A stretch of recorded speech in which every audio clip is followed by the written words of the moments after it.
Hello there. How are you all doing today? Title of the book Annie and Snowball and the Cozy Nest. Author CYNTHIA RYLANT. Illustration Susie Stevenson. Happy day. It was May and Annie was happy. So many good things were happening. Her cousin Henry was having a birthday. The tulips she planted were blooming. And on her porch, someone was making a nest. The nest was in a safe little spot.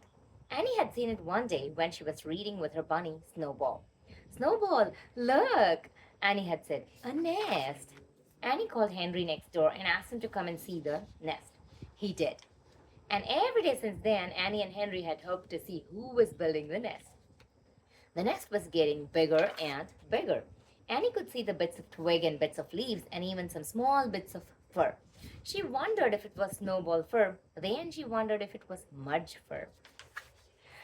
Henry's big dog Mudge had enough extra fur to fill an elephant's nest. If elephants build nests.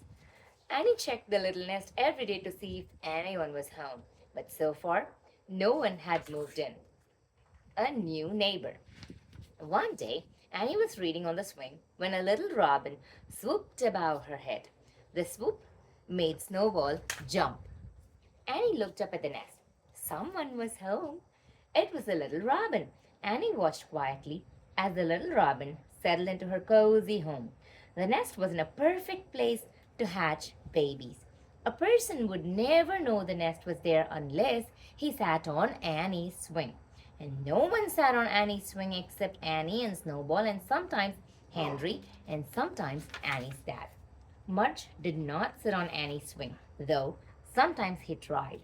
The little robin and the little nest were perfectly safe. Annie had a new neighbor. Waiting and waiting. For days and days, Annie quietly watched the little robin sit in its cozy nest.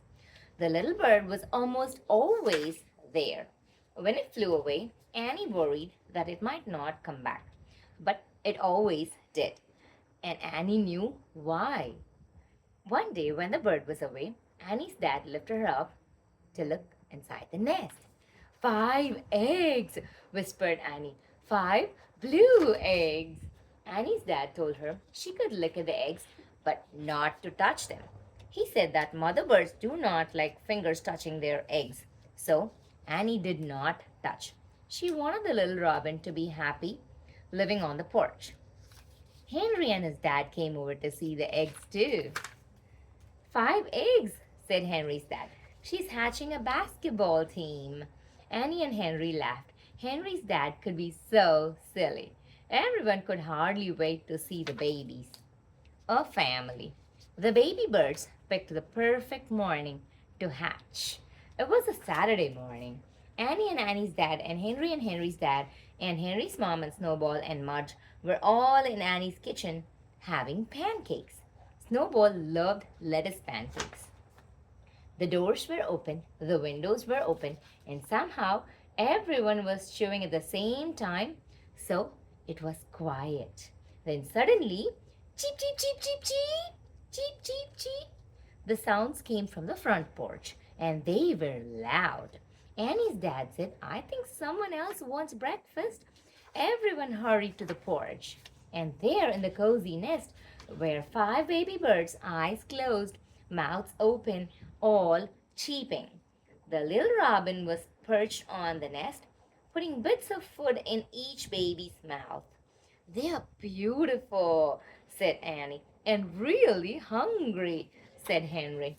Mudge's ears were perked up. Cheeping was a new sound to him. I'm proud of the mother, said Annie. She waited and waited and waited. When the last baby was fed, the little robin flew off to find more food. That reminds me, said Henry.